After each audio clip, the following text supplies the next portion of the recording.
Olá, sou Lauriane Mauruto, sou osteopata. Nos últimos 5 anos tenho focado meus estudos na saúde da mulher e nessa jornada eu observei a necessidade e a importância de uma abordagem multidisciplinar. E também a falta de um canal livre de preconceitos, livre de tabus, onde possamos discutir sobre a saúde das mulheres em diferentes áreas.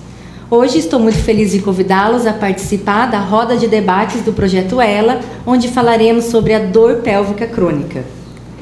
Hoje dividirei a mesa com essas grandes amigas e profissionais, onde já dividimos casos, dividimos pacientes, e juntas conseguimos observar o quanto a abordagem multidisciplinar é importante para a resolução desses casos. Temos a doutora Mônica, obrigada por ter vindo, por ter aceitado o convite. A doutora Mônica é médica ginecologista, atende os pacientes de uma forma muito delicada e minuciosa em todas as suas fases, com foco no atendimento de mulheres com dores crônicas e também no climatério. Obrigada, Mônica. Obrigada por convidá-lo, muito obrigada. É um prazer estar aqui, estar dividindo esse ambiente com vocês e falando de saúde da mulher, que é uma grande paixão na minha vida. Eu sou Mônica Fadul, sou ginecologista e trabalho ali nos extremos da vida, né? Tenho uma certa paixão pelos extremos da vida, tanto a infância, a adolescência, quanto a menopausa, porque eu enxergo que elas estão bem semelhantes, né? Eu brinco que elas são a mesma coisa, uma com conta para pagar.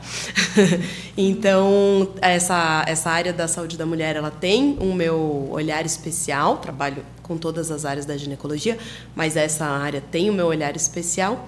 E é isso que eu quero contribuir com vocês aqui hoje. Concordo, Mônica. Eu tenho estudado muito sobre a menarca e a gente observa o quanto essa fase, né, do início dos ciclos menstruais, do início dos picos hormonais femininos, e onde a gente chega no climatério, que é o caminho, né, esse percurso que nós fazemos de mudanças metabólicas, mudanças hormonais, até chegarmos na menopausa, como esses dois marcos na saúde da mulher se comunicam, né?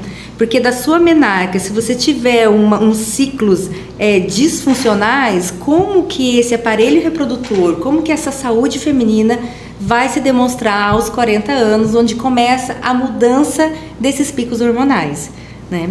Dentro desses estudos, eu tenho observado que a sociedade médica de vários países tem feito, através dos comitês, criado parâmetros de como o ciclo menstrual da menina, o que é normal e o que não é anormal. Porque a grande luta é a gente incluir os ciclos menstruais dentro da anamnese da saúde da mulher, para a gente saber como sinal vital. Então, se eu meço a sua frequência cardíaca, se eu meço a sua pressão arterial, eu preciso saber como é o ciclo menstrual da mulher. E, através desse parâmetro, entender o que é uma disfunção ou não. Isso é interessante e vai ser bem desafiador, porque com o uso da pílula anticoncepcional, como é que fica isso? Exato. Mas você diz o uso da pílula... Não sei contra nem a favor a pílula, mas entrando aí nessa questão. De uma dificuldade, desafio de saber o que é normalidade dentro de um ciclo? Porque quando você toma anticoncepcional, você não cicla, né? Você tira o ciclo hormonal. Você tem um sangramento, mas aquele sangramento não é menstruação, ele é sangramento de privação. Mas dentro dos artigos do comitê, eles trazem essa primeira divisão, né? Você cicla, sim ou não? Aí eu acho legal. Se você cicla, aí você como entra... é o seu ciclo? Isso, se você cicla, como é o seu ciclo? Interessante que nessa pesquisa mostrou a dificuldade dos homens perguntarem das mulheres, os médicos e terapeutas na saúde da mulher, abordar a mulher de como é o seu ciclo. Mas aborda como que é a sua saúde, como que é o seu sono. Se a gente falar de vida sexual, então... Não é interessante? Jamais a gente tem que falar de menstruação. Você lembra? É uma palavra proibida. Mocinha. A gente não podia falar, né? Estou mocinha, como é que a gente usava? Quando a gente incomodada. Estou incomodada. Tô incomodada. Tô naqueles dias, né? Tô de Chico. O quanto essa sociedade, né? Como que a gente vai abordar da saúde da mulher e saber o que é normal e não, se a gente tem dificuldade até em chegar nesse assunto? Adiantamos vários pontos. Aproveito para apresentar a Flávia, psicóloga especializada na relação materno-infantil. Obrigada, Flávia, por estar aqui compondo essa mesa. Eu que agradeço, Lore, o convite. Fiquei muito honrada. Então, meu nome é Flávia Penido, eu atendo gestantes já tem uns 20 anos, né? Mulheres puérperas e também mulheres em outros momentos da vida. E eu estou muito honrada de estar aqui para falar sobre esse aspecto da vida da mulher que é muito envolvente, que são esses ciclos que estão ligados à sexualidade da mulher, né? Que a gestação, o parto, o pós-parto e inclusive a amamentação são partes do ciclo sexual e como eles envolvem situações de dor, de desconforto, tanto físico quanto emocional. E como isso é muitas vezes mal visto socialmente, né? Mal olhado, né? As pessoas não aceitam a mulher falar sobre essa dor. A gente fica num lugar muito idealizado na maternidade e também no final da nossa vida, lá naquele momento da menopausa. Também tem muita idealização e romantização em cima disso hoje em dia, né? E isso é importante pra gente. E para finalizar a nossa mesa, a presença da Ana. Obrigada, Ana, por estar conosco. A Ana é fisioterapeuta pélvica, atua na saúde da mulher. Há quanto tempo, Ana? Prazer em estar aqui, viu? Muito feliz de estar aqui participando dessa conversa. Eu sou Ana Laura, sou fisioterapeuta pélvica. Já trabalho com a saúde íntima há 14 anos, vai fazer 15. E eu gosto muito de observar, a gente tem esse olhar íntimo com as mulheres, né? Iniciando a sua fase de ciclo menstrual, né? De parte hormonal. E estou aqui para esclarecer bastante dúvidas.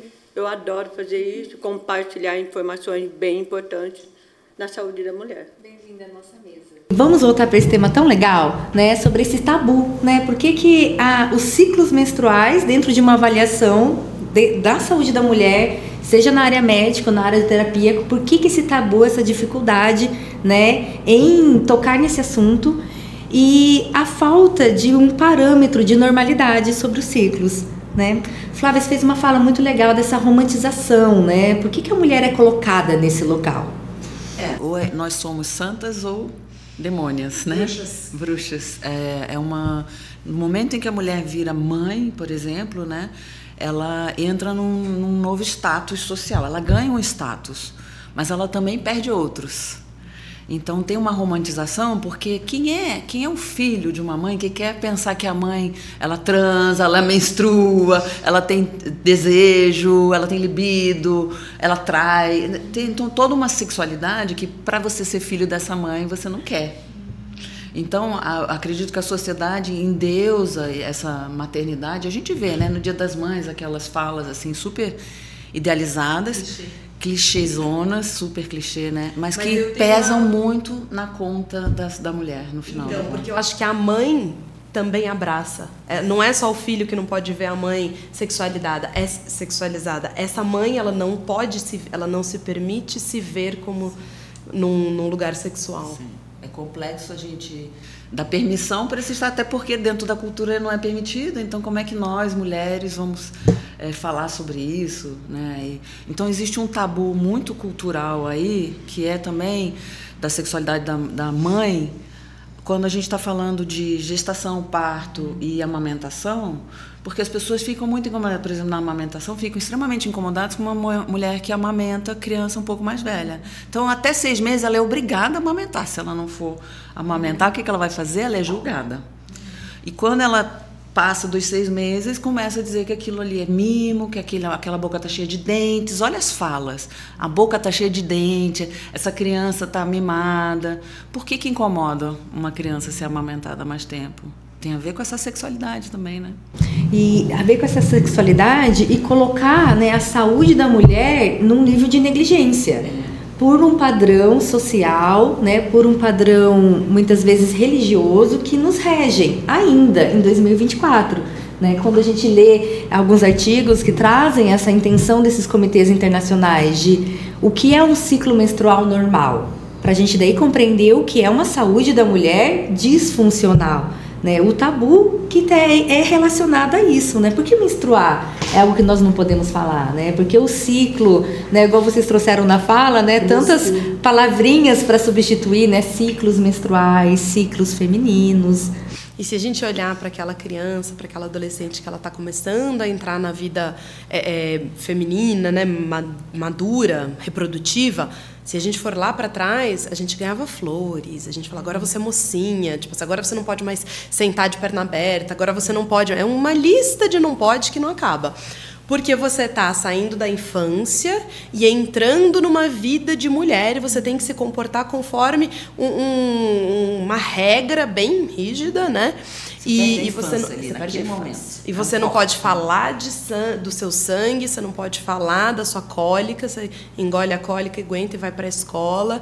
E aí, se você reclama, você é fraca, você não sabe reclamar. E daí eu acho que inicia a grande dificuldade das dores pélvicas crônicas. Justamente do não poder, não ter espaço. Então, a partir do momento que a menina, né, passa pela sua menarca, inicia os seus ciclos menstruais, e a gente já se depara com uma sociedade, tanto médica, terapêutica, que tem essa dificuldade de entender o que é normalidade e de chegar nessa informação, como uma sociedade familiar, uma sociedade escolar, uma sociedade onde essa menina é introduzida, onde ela não pode falar das suas dores. E ela não é levada no médico. Porque ela só é levada ao médico depois que ela inicia a vida sexual. Até então, ela é levada no pediatra, que tem pediatras maravilhosos, pediatra e biatra, que fazem um trabalho maravilhoso. Mas tem muitos que não tocam nessa questão. Então, ela se perde. Ela não tem um lugar, ela não é da pediatria, ela não é da ginecologia porque ela não começou a atividade sexual, ela é de quem? Agora inventaram a ebiatria, e muita gente não conhece a ebiatria. Então, assim, ela é da onde? Ela não tem um espaço para reclamar da dor. Aí, quando ela vai no ginecologista e reclama da dor, é um anticoncepcional. Onde que elas vão? É o anticoncepcional ou é a espinha, né? Quando começa a ter aquelas espinhas que tem a ver com o ciclo menstrual, elas buscam, às vezes, né? De ficar notável, né? Os booms hormonais, as alterações hormonais. Agora, essa é a questão também de iniciar o ciclo menstrual. E a partir do momento que iniciar o ciclo sexual, que ela começa a ter a vida sexual dela, é onde ela não tem muita informação, tá? Dos pais, de médico, e às vezes, muitas vezes, a que vai apresentar dor crônica é porque tem uma dor na relação sexual. Por quê? Quando a gente vai buscar essa parte, essa informação do paciente, ela não teve muita informação em relação a como que ela vai lidar com a vida sexual dela, porque também não teve muita informação no momento que ela começou a iniciar o ciclo menstrual, né? Sim. E tem tanta vergonha, né? De falar, até com os nossos filhos, às vezes. Não, e eu acho uma coisa interessante, eu estava conversando isso em casa outro dia. Na minha época, que foi um pouquinho tempo atrás, a minha mãe, ela é uma mãe maravilhosa, incrível, mas ela não trouxe essa discussão de vida sexual, tal, não trouxe, ela não sabia falar, ela não teve isso, né? Não se trazia. A minha escola era uma escola bem diferente da maioria, ela trazia, mas um pouquinho, porque igual hoje em dia é um assunto muito delicado. Então ela trazia, mas nem tanto. Aonde que eu ia encontrar? Gente, era a revistinha Capricho, vocês lembram? Ali tinha muita coisa. E hoje em dia, cadê a revistinha Capricho? Eu fui ver, ela ainda existe, online e tal, mas não é na revistinha Capricho que os nossos adolescentes estão tendo informação. Na internet qualquer lixo ali, né? E olha que interessante, as dismenorreia na menarca, que é a minha tese de DO, que eu tenho me aprofundado muito, ela está relacionada a países ricos. Então, quanto maior o índice, né, de riqueza, de propriedade desse país, as meninas têm menos índice de dismenorreia, ou seja, dores pélvicas crônicas associadas à menstruação. E o menor índice também está associado a mães escolarizadas. Então, quanto maior o nível de escolaridade das mães, menor o índice de dor pélvica crônica. Por que hoje o tema de dor pélvica crônica nós estamos trazendo o tema menarca, né?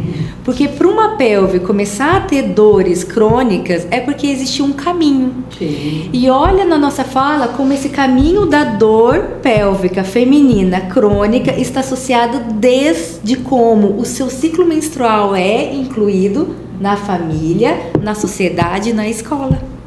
E o quanto essa menina que começou seu ciclo menstrual não tem informações. Sim. E o quanto essas informações estão associadas à escolaridade ou à questão financeira dessa sociedade. Então, quanto maior a escolaridade dos pais, quanto maior o poder financeiro do país, menos adolescentes com dores pélvicas. Eu fico arrepiada. Nossa. Então, assim, o quanto é importante criarmos um canal de acesso, né, de informações hoje e acolhimento. Porque quando a gente pega uma mulher de 20 anos, de 30 anos, que é o que aparece nos nossos consultórios, eu tenho dor pélvica crônica na relação menstrual associada a ciclos menstruais ou associada ao processo gastrointestinal, ela percorreu um caminho. Sim. Não existe dor pélvica crônica sem um caminho. Até porque ela é crônica. E como exatamente, né? Então vamos caracterizar a crônica, né? São dores com características repetitivas, cíclicas acima de 60 dias, 3 meses, 90 dias. A literatura cíclicas ou contínuas? Cíclicas ou contínuas. Mas o quanto isso está associado ao acolhimento da saúde da mulher, né? Ao ciclo menstrual. Gente, é muito interessante isso. Mônica, no seu consultório, como que é? Assim, quais são as características dessas dores pélvicas crônicas? Quem são essas mulheres? Tem alguma doença associada? Tem, a gente vê assim, dentro da ginecologia, a gente tem as clássicas, né, as endometrioses, as questões mais urinárias, que também ela fica ali no limbo entre o gineco e o uro. A gente às vezes acaba identificando, encaminhando algumas patologias, o ginecologista mesmo trata. E as questões intestinais, também, que de maneira geral, que eu falo? Quando é um bom ginecologista, ele tem a capacidade de investigar. E aí encontrou ali onde está o problema, pode encaminhar. E o que vocês investigam? Olha, o que está dentro da pelve. Então, assim, se a questão é dor pélvica, aí você tem que ir muito na anamnese, exame clínico, por exemplo. Eu tenho paciente com doença inflamatória intestinal que dá lesão em vulva. Então, você tem alguns tipos de fissuras em vulva que são sinais de doença inflamatória pélvica. Você tem que olhar, lembrar e investigar. Senão você não vai fazer diagnóstico, né? Você não pensa, você não diagnostica. Então, assim, tudo que está ali dentro. Tem a questão ginecológica, né? Órgãos, útero, ovário, o útero, miomas, essas questões não costumam dar dor pélvica crônica, mas pode acontecer, não é o mais habitual. As aderências, as endometrioses, o mais clássico, o grande maestro aí da história acaba sendo a endometriose, mas não só. Então, isso é muito importante. A gente tem que lembrar que não só. E a gente tem que tirar todos os outros diagnósticos, né? Tem que excluir os outros também. E, às vezes, a gente tem uma endometriose e uma doença inflamatória intestinal. Né? Então, essa endometriose está causando também uma questão mais urinária. Tem infecção urinária de repetição, porque esses ureteres estão como? Essa bexiga está como? Está tudo aderido? Está tudo tomado ali pela endometriose? Então, assim... é um mundo. E essas as dores pélvicas crônicas também incluem a dor lombar, dor sacroiliaca, o sistema músculo-esquelético também é incluso nesse diagnóstico? Sim, por isso que eu mando quase todos para você. Eu queria ter uma pergunta sobre o que é normal. Por exemplo, a mulher que cicla, que quando menstrua sente a TPM ou a dor da menstruação ou antes da menstruação, tá dentro da norma ou não é para doer? Então, a medicina característica da seguinte maneira: qualquer dor, e isso vale para ginecologia ou qualquer área, que atrapalhe o seu cotidiano, deve ser investigada. Então, qualquer dor que te torna disfuncional numa atividade, você está faltando no trabalho, você está faltando na escola, ou você está brigando com o marido por isso, tá te atrapalhando, está te gerando incômodo, isso deve ser investigado e não deve ser normalizado. Normal. Agora, eu tenho cólica. A tua cólica te atrapalha? Não. Eu vou pro trabalho, tomo um remedinho, vou pro trabalho numa boa, volto para casa, já não sinto mais cólica. Isso a gente tem que entender, né, que os ciclos, né, a dismenorreia, que é a dor associada ao ciclo menstrual, nós temos que entender que o útero está num processo inflamatório, que ele vai ter espasmos musculares para que esse sangue ele percorra o canal vaginal e seja expelido. Então nós temos que entender que é um processo doloroso e um processo inflamatório. Essa dor precisa ser investigada quando ela gera alguma perturbação na rotina, te torna incapaz. Ana, é isso? Como que você vê isso? Já ia falar sobre isso. Geralmente, quando inicia o ciclo menstrual, sempre aparece por que eu estou sentindo uma cólica, um sangramento absurdo. E essa cólica ela vem relacionada de dificuldade de urinar, dificuldade de evacuar.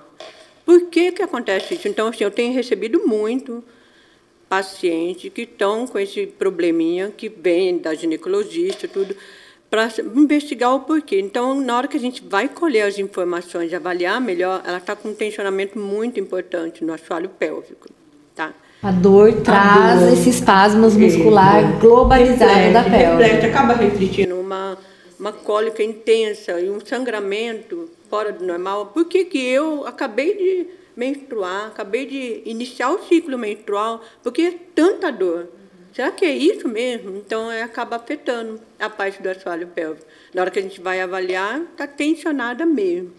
Acabou a menstruação, ela não vem com tensionamento, não vem, mas vem com dificuldade de urinar. Então, por que está com essa dificuldade? Eu faço aquela força para fazer xixi. Então, na hora que a gente vai avaliar até o períneo, né, parte toda do assoalho pélvico, está lá tensionadinho, entendeu? Então, isso também está sendo discutido a melhor forma de estar tratando nessa parte de fisioterapia.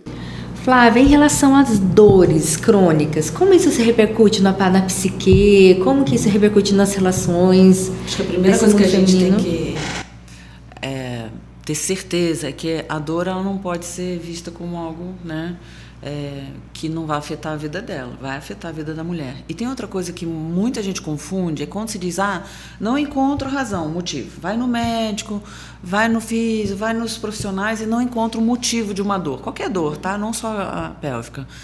E muitas vezes o que acontece é que as pessoas que estão nesse sofrimento com essa dor, elas têm de dizer, isso é psicossomático, vai para o psicólogo. E aí tem um baita de um preconceito, que eu acho que a gente tem que assim, deixar muito claro que uma doença que seja de cunho emocional, uma dor que é de cunho emocional, ela existe.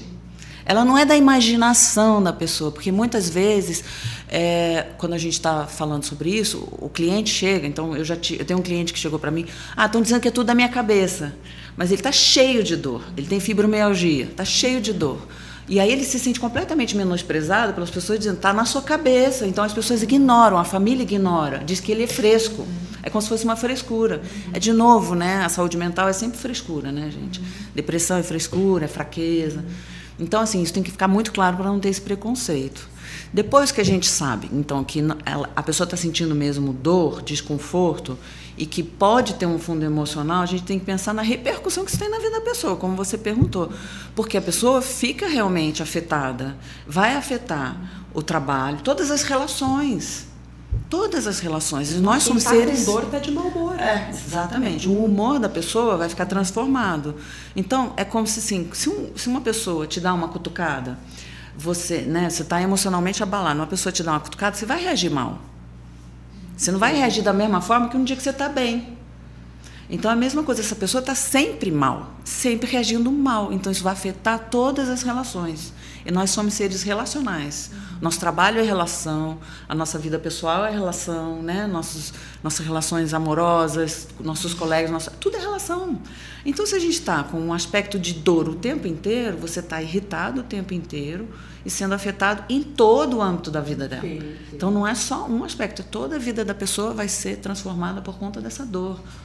Isso é muito sério. E nós precisamos compreender quem somos nós, né? Nós, seres humanos.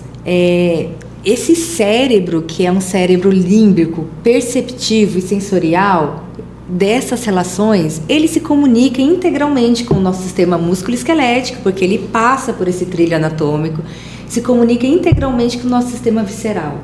Então, não tem como dividir o ser humano, né? Então, se você tem um processo inflamatório crônico, que ativa o seu sistema de dor, que vai automaticamente, por uma questão anatômica, ativar o seu sistema límbico, que é o sistema somato-emocional, você vai ter um ser humano inflamado, com dor física e dores emocionais. Esse sistema, né, esse cérebro, ele fica como se fosse um fio desencapado, hipersensível e dolorido para todas as suas entradas sensoriais. Para todas as entradas, né? Sejam ela de ter vitalidade para realizar suas atividades, seja ela a sua vitalidade de se relacionar. Né? Então, não tem como a gente realmente ter essa abordagem da dor crônica sem olhar o ser humano na sua complexidade. E aí, essa paciente, ela chega irritada, cansada, tenho certeza que ela já viu alguns médicos no caminho dela e ela chega com uma reação, ela já chega no seu consultório pesada. Daí, para o ginecologista que não está tão preparado, que não está tão trabalhado, falar assim, doida. Doida, exatamente. Mais uma doida. Mais uma daquelas. Pode ver. Eu lembro, eu trabalhava no hospital de emergência em São Paulo, e aí foram me apresentar o hospital, e aí falaram, tem mais ou menos assim. Aí de vez em quando veio o pessoal da endometriose aí fazer umas medicações para dor. Aí você faz lá a medicação e libera elas, que é tudo doida. E é essa sociedade que vai absorver, né, gente? A saúde sabe, né, o que é loucura, o que é o doido, né? Então fica, olha o aspecto aí. Mas assim, antigamente as mulheres, hoje está totalmente diferente, mas antigamente procurar ajuda era simples, um médico, remedinho e pronto. Hoje está muito claro, a gente tem um acolhimento perfeito, assim, uma equipe multiprofissionais assim, que acaba ajudando. Então, hoje, para cuidar da saúde da mulher, está sendo mais assim, claro, eu vou procurar um médico, eu vou procurar ajuda com físio, osteopata, agora psicóloga. Psicóloga sempre foi, né? Então, para ter esse tipo de informação, hoje está muito claro. Hoje está dando, assim. Então, já para iniciar o ciclo menstrual, ok, vai para a médica, depois ela vai procurar outras informações, né? Eu acredito que estamos num momento de mudança, mas infelizmente essa mudança está associada ao poder aquisitivo. Sim, né? claro. À formação intelectual. E mesmo você com esse poder aquisitivo e informação intelectual, é muito difícil você achar essa equipe multidisciplinar que te acolhe, uma equipe pronta. Porque muitas vezes a mulher ela vai buscar, por exemplo, uma saúde pública, uma saúde particular, e você não é acolhida. Porque foi o que ela falou, a formação de muitos profissionais ainda é muito perturbada em como ouvir e escutar a dor da mulher, né? Eu acho que por isso essas sedes de debate ainda são importantes. Mas em contraponto, existe já uma equipe que se fala multidisciplinar, que já tem um olhar mais acolhedor, mais cuidadoso, que sabe receber essa paciente, né? Isso que é muito importante. Busquem ajudas para sua dor. Por mais que você teve uma experiência ruim em algum local que você foi, continue a sua busca, porque você tá mais fácil, você vai encontrar essa equipe que te acolhe, com mais conhecimento, que vê os campos de abordagem. Mas, e reclama. Hoje, reclama. Agora vamos lá, uma discussão que vai ser bem legal. O Ela tá aí surgindo, né? E antes, há uns meses atrás, eu ouvi paciente falar assim, olha, eu fui procurar como que eu faço para lidar com a dor crônica, dor pélvica. Aí ela vai procurar quem? Internet primeiro, para ver quem que eu vou primeiro, né? Então, hoje, agora, assim, está dando muito, assim, canal específico para a gente procurar ajuda. Essa paciente que você citou, quando ela vai para a internet e busca onde eu acho a primeira dor pélvica, onde você acha que ela busca? Google. E depois do Google, qual é o primeiro profissional? O médico? Médico, o claro. médico. Eu não sei, não. Eu acho que nem sempre é o médico. Eu acho que, às vezes, ela já passou... Assim, talvez até seja um médico. Mas ela já passou... Ela desiste. Ela já passou por alguns médicos. Talvez não seja no médico que ela vai encontrar a solução. Porque ela passou por 1, por 2, por 3, eles não deram atenção, aí ela vai para o psicólogo, aí ela vai para a fisiopélvica, e aí vocês vão orientar ela a ir num médico mais certeiro. Entendeu? Porque eu acho assim, uma visão mais... o primeiro médico que essa paciente vai procurar, a não ser que ela dê muita sorte e ela dá uma pesquisada em quem é esse médico, eu infelizmente acho que não vai ser acolhida. Eu acredito também. Então, assim, a gente volta no assunto inicial, que é o despreparo desse comitê, né, dessa equipe médica, em acolher o que é um ciclo normal, o que é a dor feminina, o que é uma disfunção, o que é normal. Né? Eu acho Quanto que isso é profundo. A gente entra muito no social, porque esse médico que não está preparado, ele é um ser humano. Por ele ser um ser humano, ele está ali na questão... ele tem os preceitos éticos, morais, como ele foi educado, quem é essa mãe dele, quem é ele nessa sociedade, e talvez ele não valorize a mulher. como ele vê a mulher, né? Porque para ele ter essa Isso postura, não é sexista, né? porque pode ser homem, pode ser mulher. Sim, mas essa postura diante da mulher é uma questão de educação também. Porque a gente ainda vê, mesmo dentro da psicologia, a gente vê uma ignorância com relação àquilo que é o ser mulher. O que ela vive. Dentro da psicologia, falar de ciclo gravídeo puerperal, eu tive uma aula. Eu fiz 5 anos de formação para ter uma aula sobre isso. Um dia, 2 horas. É muito pouco, é muito pouco. Quando eu me vi grávida, é a questão pessoal, né? Entre a gente mulher, me vi grávida, eu falei, gente, eu nunca vi meu corpo, eu nem sei como é isso, por que eu tô desse jeito? Na faculdade a gente só vê a mente, nós somos de novo separados, né? Então a gente vê o sistema nervoso, a gente aprende lá, mas a gente vê muito menos o corpo, e aí na gestação o corpo aparece.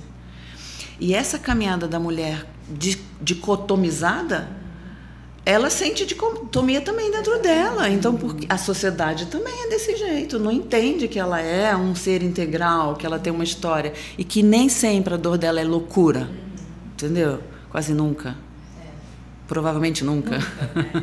Agora a gente vem com a palavra-chave, o autoconhecimento. Exato. Muitas mulheres vêm com dor crônica.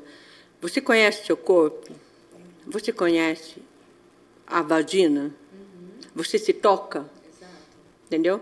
Então, eu estou sentindo uma dor, mas, nossa, nem encosta em mim. Então, aí vem Nunca pegou um espelho para olhar? Exatamente. Não, melhor não encostar, porque está doendo muito. Calma. Daí a gente vai avaliar, vai perceber que ela não tem aquela informação. Primeiro tem que conhecer o seu corpo em si, para depois você falar o que tem. Então, assim, aí vem a conversa para a gente avaliar melhor o porquê que ela está assim. E por isso, quando a gente fala de dor pélvica, é essa coisa globalizada, porque a questão do autoconhecimento dói aqui, mas a gente não sabe distinguir se é uma dor intestinal, exatamente, se é uma dor na uretra, se é uma dor da bexiga, né? Quais são as partes que compõem o meu aparelho reprodutor para ter esse autoconhecimento, para eu poder compreender qual é a minha dor crônica. Sim. E de onde ela vem, né? Ela está associada a qual hábito? Os hábitos influenciam? Também acho que é interessante pensar em autoconhecimento do ponto de vista da sua trajetória. Porque quando a gente está falando de dor, e está falando de dor crônica, hoje, dentro da pesquisa da neurociência, a gente fala bastante do trauma emocional. Okay. E quando a gente está falando de ciclo de sexualidade, né, que a pelve é muito relacionado onde segura o nosso útero, né, os nossos ovários, está tudo ali. Então, tudo que acontece ali também está muitas vezes acontecendo, ou uma história, aconteceu algo na vida dela, da biografia pessoal dela. Então, a gente fala de trauma aqui, nesse sentido, de biografia pessoal também, daquilo que aconteceu na vida dela com relação à sexualidade, ou a biografia da família dela, do sistema familiar dela. São 2 possibilidades dela estar carregando um trauma emocional que também afeta esse corpo. É muito forte assim, do sistema nervoso guardar essa memória. A dor pélvica ela é dividida em 2, a primária e a secundária. A primária é quando você tem uma dor, uma disfunção, uma patologia. Eu tenho uma cistite, tenho uma endometriose, tenho um diagnóstico. A dor pélvica crônica secundária ela é classificada como dor secundária. Ou ela está associada a um ciclo, ou ela é irregular, ou uma dor traumática, né? Então a medicina já classifica esses 2 tipos, porque essa dor relacionada assim, sem uma causa aparente, ela é 98% dos casos da dor pélvica. E quando a gente fala em trauma, a gente vem logo assim, abuso sexual. Não necessariamente. Não necessariamente. Então, assim, tem que deixar bem claro isso, que não necessariamente é abuso sexual. Obviamente, o abuso sexual está incluído, mas... Quais outros? O que você observa? E o ambiente onde essa criança cresceu, o ambiente, todo tipo de abuso, com quem ela se relaciona, ela está num relacionamento abusivo, pode não ter, esse marido ele pode ser incrível, não encosta um dedo em mim, mas e aí, como é que é essa relação entre os dois? Como é que é a questão financeira, como é que é a questão, então assim...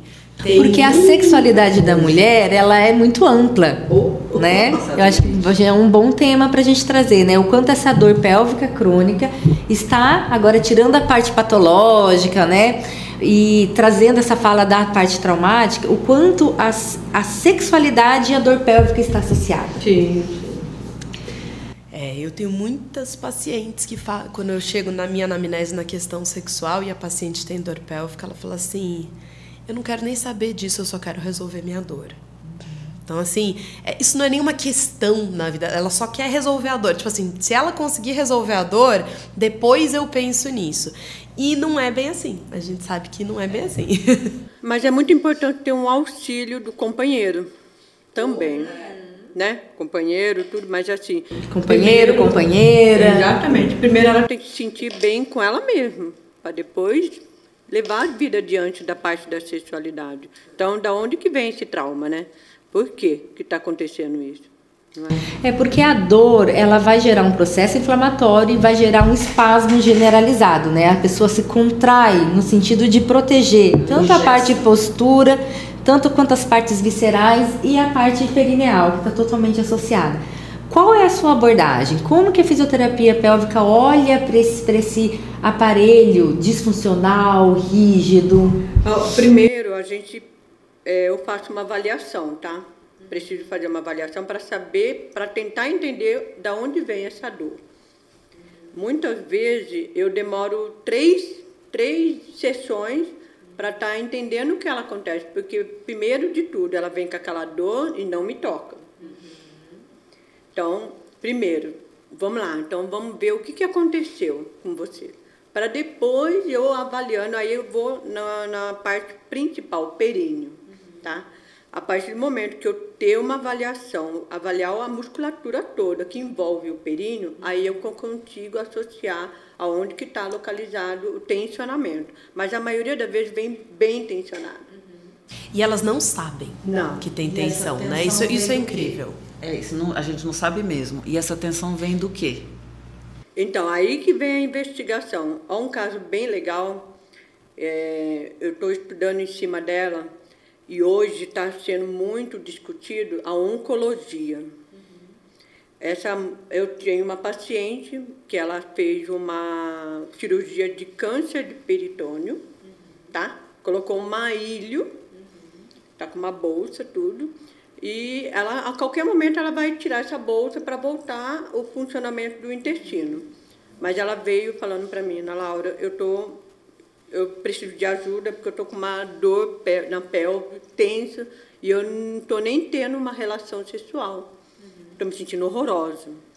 Cicatriz, está comprometido, está com uma bolsa, tudo. Fui perceber pela avaliação, daí que a gente fala, de onde vem essa dor pélvica. Então, devido a parte da bolsinha e do intestino, acabou tensionando toda a musculatura. E ela está com uma estenose vaginal absurda.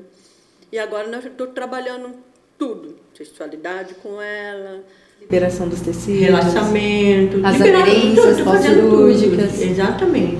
Mas ela veio, não me toca, eu não sabia nem o que tinha acontecido, por que essa dor pélvica dela. Mas ela não queria nem que eu avaliasse. Daí que eu fui descobrir que ela tem uma bolsinha ali, tudo. Mas não quero mostrar essa bolsa. Não, peraí, vamos conversar, vamos primeiro saber o que está acontecendo com você, eu vou te ajudar. Quando eu falo para as minhas pacientes, eu acho que a gente vai precisar trabalhar com fisioterapia pélvica e tal. Primeira coisa, mas fica pelada? Mas eu vou ficar pelada para fisioterapia? Exatamente. Saúde íntima, o que você imagina? Eu vou precisar ficar exposta igual o médico? Você tem que avaliar a parte toda da minha musculatura, mas então vou tirar a roupa. Então, sim, por isso que existe uma avaliação para trabalhar. E a vergonha, ela deixa muita dificuldade na gente, né? A vergonha é uma emoção que paralisa nosso sistema nervoso. Quando a gente tem vergonha de algo, né, de ficar exposta, então muitas vezes a gente até já viveu, né, situações que você se sentiu exposta e pensar em viver aquilo de novo te bloqueia, mas te paralisa em outros âmbitos da sua vida também, te congela, seu sistema nervoso fica congelado com a vergonha. Você fez uma pergunta para a Ana, né? De onde vem essa dor, né? Então é importante a gente compreender que a dor é uma reação neural, né, nociceptora, então dos seus receptores de dor. Eles estão localizados em todos os tecidos. Então cada região do nosso corpo é inervado por um nível vertebral. Então da T10 até S3, da torácica T10, do nível de T10, até o final do sacro, todas essas vértebras geram inervações para o abdômen e para a pelve. Então, de onde vem a dor? Possivelmente dessas regiões. Então, elas podem ter uma informação que possa vir, por exemplo, uma cirurgia que gerou uma cicatriz, que gerou corte desses nossos receptores, que gerou uma aderência, e todas essas informações geram dor. Mas, ao mesmo tempo, ela trouxe uma outra informação. A vergonha, a dor, a autoestima. Então, a dor, assim como você falou, vem de outras questões somáticas emocionais, né? Então, essa é a complexidade da dor. E quando a gente fala dor pélvica, a gente traz esse assunto, que são os tabus da sexualidade, dos ciclos femininos, da saúde da mulher. E é por isso que a gente tem tanta dificuldade em lidar com ela, assim, toma um anti-inflamatório. Vai resolver? Não vai resolver. E quais são os tratamentos, Mônica? Como que você aborda essa dor crônica? Eu gosto muito da cannabis. Eu acho que assim, ela tem, para dor crônica, ela tem um resultado muito legal. E para muitas doenças que causam dor crônica, por exemplo, a endometriose em si, a gente sabe que a cannabis ela entra aí atuando na dor crônica e na inflamação. Então ela tem. A cannabis atua na dor. Isso aqui é um pouquinho mais profundo. Então, a cannabis ela vai atuar. A gente tem dentro da gente um sistema endocannabinoide, que é o nosso organismo produzindo endocannabinoides. E aí a gente vai ter toda aquela coisa que a gente aprende na faculdade de sistema chave-fechadura, mais ou menos, né? Generalizando assim. Então, a gente tem receptores para os nossos endocannabinoides no nosso corpo inteiro, principalmente pelve e sistema nervoso central, e intestino, se não me engano, e osso.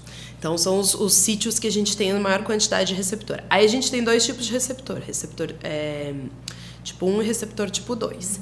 E aí vai ter mais em um lugar, menos no outro, mas mais ou menos é assim que funciona. Quando você entra com a cannabis, você está ativando esse sistema endógeno com um fitomedicamento. Então, a cannabis ela entra na categoria dos fitomedicamentos, e essa planta ela é capaz de produzir uma substância que se liga nos nossos receptores endocannabinoides. E quem são esses receptores? O que ele faz com o nosso corpo? Os receptores endocannabinoides? Ele modula praticamente todos os nossos mecanismos do corpo. A gente tem praticamente algum receptor endocannabinoide no nosso organismo inteiro. E os nossos endocannabinoides são a anandamida e o 3-TC, que são os que a gente produz. A princípio, tem que lembrar que a gente está começando os estudos com isso, tem mais ou menos 10 anos. Então, a princípio, parece que a gente tem uma alta taxa de endocannabinoides até ali os 21 anos, 21, 30 anos, e depois começa a decair. E não se sabe por que alguns pacientes têm uma deficiência. Não sei se é porque nasceu assim, se é porque não consegue produzir, a gente ainda não tem essa clareza. Que seriam os pacientes mais jovens que se beneficiam da cannabis, ou às vezes até uma paciente com endometriose mais jovem que vai se beneficiar da cannabis. Mas, de maneira geral, a gente sabe que os idosos se beneficiam da cannabis porque eles já têm o seu sistema endocannabinoide em declínio. Então, você entra com o fitocannabinoide que vai fazer as vias do que o endógeno não está fazendo. E essas vias endógenas, ela que é um analgésico? O que ela promove para o corpo?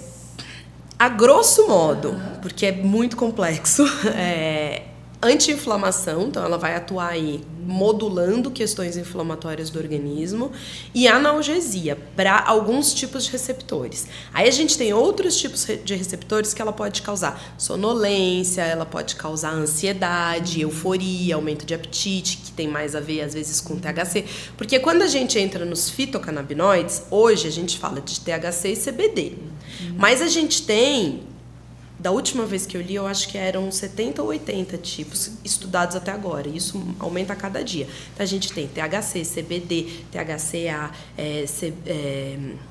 CBN, CBG, uma infinidade. E a gente ainda está começando a entender como é que cada um funciona. Provado e que já tem grandes estudos sobre essas duas vias, anti-inflamatória e analgésica. Não, mas tem outras também. Tem a parte anticonvulsivante, que liga os neurotransmissores. Eu sei um pouquinho mais da anti-inflamatória analgésica, que é o que eu uso. Eu uso na melhora de ansiedade também, na mulher pós-menopausa. Mas, assim, isso é muita informação todo dia tá saindo coisa nova, então assim, é uma área muito legal e que dá uma resposta muito boa. Então, e assim, sem ficar doidão. Porque tem bastante preconceito. Eu já, em atendimento com um paciente, eu ouvi: você está me mandando usar maconha? Maconha! Ai, meu Deus! Usar drogas? Eu falei: olha, vai consultar o médico, ele vai te explicar como funciona. Então, tem drogas, todos os remédios que você pode tomar para melhorar o seu estado de humor é droga, por isso que chama drogaria. Aí ele riu: é mesmo, não tinha pensado nisso. É tudo droga, né, de alguma forma. Mas ainda tem muito essa... Mas voltando lá para a pergunta do que fazer, então a gente tem cannabis, é uma ótima opção, tem cirurgia, tem questões de fisioterapia, psicólogo, osteopatia. A minha paciente com dor pélvica, ela sentou, a gente viu mais ou menos o que é, eu já falo: ó, você chegou até aqui, quantos anos você tem? Quantos anos de dor você tem? Eu não vou resolver de hoje para amanhã. Sozinha. E não vai ser sozinha. Você vai precisar me ajudar. Eu não curo nada. Você que vai se curar. Eu posso maestrar. Eu posso te indicar um psicólogo, eu posso te indicar, mas assim, você tem que ir. Se você não for, você não vai resolver. Então, assim, tem que mudar a alimentação, tem que olhar muito para a alimentação. Como é que esse intestino está funcionando? Como é que essa bexiga está funcionando? Tem que olhar para a questão vulvovaginal. Tem ressecamento? Não tem? Às vezes é uma... Enfim, é muita coisa. É uma abordagem, né? A dor pélvica crônica, ela é multidisciplinar, né? Não... Existem, assim, um parâmetro maior, que é a dor primária, com uma doença associada, mas mesmo as doenças associadas são multifatoriais. Então, sim. Hoje também está tendo muita gestante que estão apresentando dor crônica. Sim. Na hora que você vai fazer a avaliação, ela já estava tendo esses sintomas, já tem um histórico anterior, né? Então, a gente acaba colhendo as informações. Então, aí vamos lá. Mas o meu médico falou para mim: não preciso tratar agora essa dor pélvica, porque eu preciso ter o bebê primeiro para depois eu tratar. Não, peraí. Aí a gente vai fazer esse acolhimento e vai fazer esse tratamento. Não, a gente dá sim para a gente trabalhar com isso. Porque na fisioterapia a gente trabalha em si musculatura. Então, a gente tem que liberar aquela parte que está tensionado. Então, mas através de informações, né? Gestante, o que você vai fazer com uma gestante com dor pélvica? Nossa, muita coisa. Tudo, né? A gente normaliza a dor na gestação. É muito normalizada a mulher sentir dor na gestação e não deveria, né? A gente não deveria estar sentindo essa dor. E falando nisso... Ela fala assim: eu não sei se eu vou curtir a minha gestação ou eu vou me preocupar com a minha dor. Ambas as duas, não é? Exatamente. Acho que é interessante pensar também que a dor crônica pode vir muitas vezes desse ciclo que foi vivido anos atrás. E às vezes sofreu ali violências, nem sempre é a violência, né, do abuso sexual, mas ela se sente ali abusada, às vezes, na gestação, pelos profissionais, às vezes, né? No parto, quantas vezes a gente fala de violência obstétrica, né? E a própria experiência do parto, às vezes, né, para ela pode trazer uma... E mesmo se você não entrar nessa questão de... a gestação e o parto é uma violência biológica no corpo dela. Forte, né? Aquilo lá é uma violência. A via de parto, eu falo, gente, 2024, não arrumar nada melhor até hoje, porque ela é uma violência. Mas é parto normal? É uma violência. Seu corpo vai passar por uma situação de estresse, de liberação de adrenalina, de liberação de endorfinas, ocitocinas, um monte de coisa, mas aquilo é uma violência. É interessante falar isso, né? Por que a biologia da mulher, que são os ciclos menstruais que nos tornam, né, essa saúde feminina, os ciclos menstruais, elas estão associadas a picos inflamatórios, né? Sim. Ovulação é um pico inflamatório. Sim. A menstruação é um pico inflamatório. A gestação é um pico inflamatório. Né? Como isso é interessante a gente olhar, né? Como a mulher está lidando com esses picos inflamatórios normais dentro dos seus ciclos femininos, né? E o quanto é importante, como faz parte, né? Essa situação biológica, né? Queria falar um pouquinho mais sobre a sexualidade e a dor, né? Que todas tragam um pouquinho do seu olhar, né? De dor crônica relacionada à sexualidade, né? Seja um parceiro hétero, homo, né? De como que isso se reverbera no consultório de vocês. Ana, falando assim do períneo, da penetração, sim ou não? Como que é essa Vamos dor falar aí? uma palavra melhor ainda para relacionar a sexualidade na fisioterapia, para a gente fazer o conhecimento, como eu mesmo estou batendo na mesma tecla, né? Vamos conhecer primeiro o corpo em si, o que está incomodando, para você ter um início de relação sexual tranquilo, amoroso, né? Então, da parte da sexualidade tem ocorrido muito trauma. Por que essa dor, então? Timidez também. Vergonha paralisante. Vergonha muito. Então, eu acho que isso é o que está mais pegando para iniciar a parte da sua vida sexual. Percepções traumáticas relacionais à dor sexual. Você observa do corpo. Que nem todo mundo fala, vamos lá, fisioterapia é exercício, vou chegar aqui já fazendo as coisas. Não, peraí, vamos lá, vamos tentar entender, vamos tentar conhecer primeiro, vamos tentar mostrar o lado positivo e negativo da relação sexual. É impressionante, né? Como tem relação com aquilo que a gente vive. Às vezes também é uma perda gestacional, deixa uma marca naquela mulher tão profunda que vai gerar essa dor depois. Né? A relação que ela tem com a maternidade, se ela se permite ter prazer ou não, se ela se permite ter prazer tanto depois de ser mãe ou não. A minha visão é o seguinte, onde existe dor, não existe prazer. Assim, mentira. Vou me corrigir. Vou me corrigir. Ficou complexo. Para a paciente que tem a dor pélvica, que está sofrendo, que tem uma dor com sofrimento, dificilmente ela vai ter prazer. Porque a gente pode ter dor e prazer associado, mas não tem sofrimento. Então, que eu normalmente falo para os meus pacientes que tem dor na penetração, por exemplo. Você tem dor na penetração, mas você tem relação sexual sem penetração, você tem dor? Não. Então, sexo é sexo, com penetração ou não é sexo. Então, tenha sexo sem penetração. E vamos trabalhar a penetração, se você quiser. Se você não quiser também, vida que segue. Mas, se você quer, vamos trabalhar isso. Mas não faça se você tem dor. Você vai chegar pro seu companheiro e vai falar, aqui não. Porque quando você faz sentindo dor, o que acontece? Dificulta o trabalho de todo mundo, do fisioterapeuta, do psicólogo. Mas existe aquela possibilidade de que você está recebendo carinho, você está sendo estimulada, porque não é chegar a fazer sexo, você precisa conversar, estimular, para depois você realizar a sua relação. Eu já tive paciente que chegou aqui, olha, Ana Laura, eu tenho uma dor na relação e eu não sei como que eu devo agir. Realmente, eu nunca tive prazer, nunca tive o ponto G, eu não sei onde é, né? Então, assim, me ensina. Vamos lá, a gente traz... Se eu tivesse esse curso, eu estava milionária. Então, assim, essa parte de primeiro te tocar, que é importante. Te toca primeiro. Tenta conhecer a parte... tenta conhecer a sua parte íntima. Tenta entender o porquê que você sente a relação. Só na penetração? Mas e aí? Como que foi antes? Uma conversa, eu acho que seria essencial. E essa busca pelo autoconhecimento. Porque tem uma relação com o pecado, né? O prazer. Para muitas, a gente ainda tem esse viés cultural dentro da medida do prazer que você estava falando, né?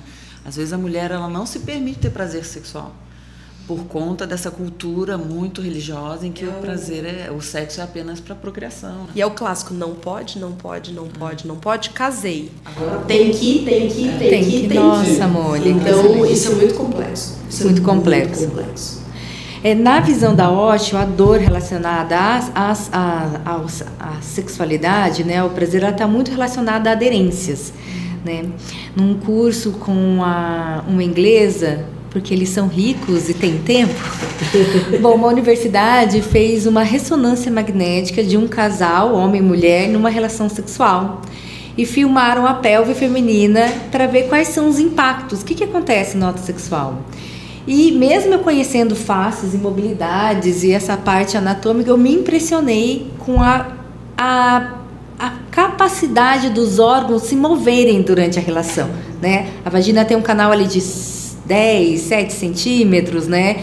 Então, o quanto a vagina é elástica e durante a penetração ela cresce, e o quanto esse impacto reverberaliza por todos os órgãos. Os intestinos são jogados uns 10 centímetros para cima, violentamente. Eles são jogados e você vê essa repercussão visceral, de mobilidade visceral, até a região das costelas, ali na altura do diafragma. Uma relação sexual assistida dentro de uma ressonância. Ou seja, deve ter sido uma relação bem mequetrefe. Se você botar empolgação nisso...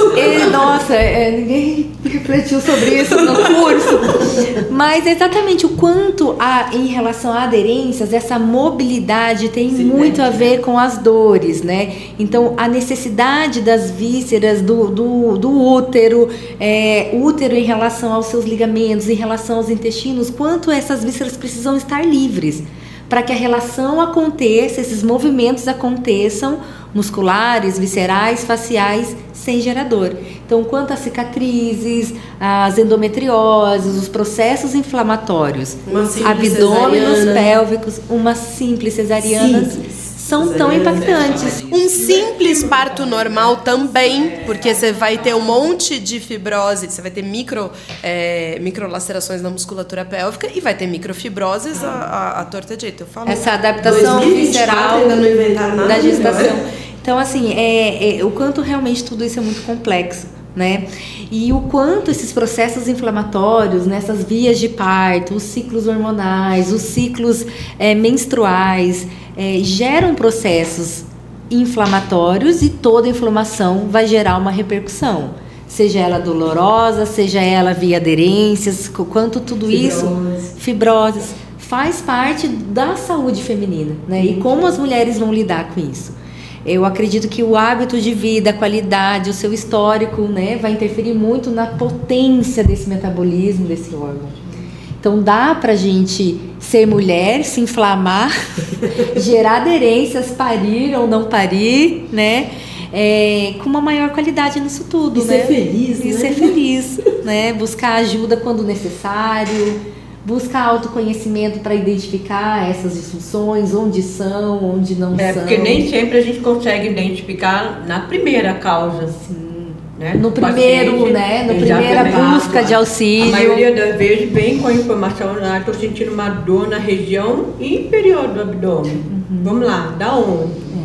Então, esse autoconhecimento. Aqui, uma região, então vamos lá, o que está acontecendo? E aí vai. E vai. Compreender as histórias familiares, né, que estão por trás, né, desde a nossa primeira menstruação até as histórias mesmas que impactam nas nossas percepções. Muito. É interessante a gente pensar que a dor, às vezes, ela é passada de geração, né? Então a gente sabe que minha mãe sentia muita dor, ou minha mãe teve muita dor no parto e ninguém pariu, todo mundo foi cesariana. Tem essa história dentro do feminino, tem muito essa repetição de ciclos, e ou a gente cai na repetição ou na reparação, na compensação.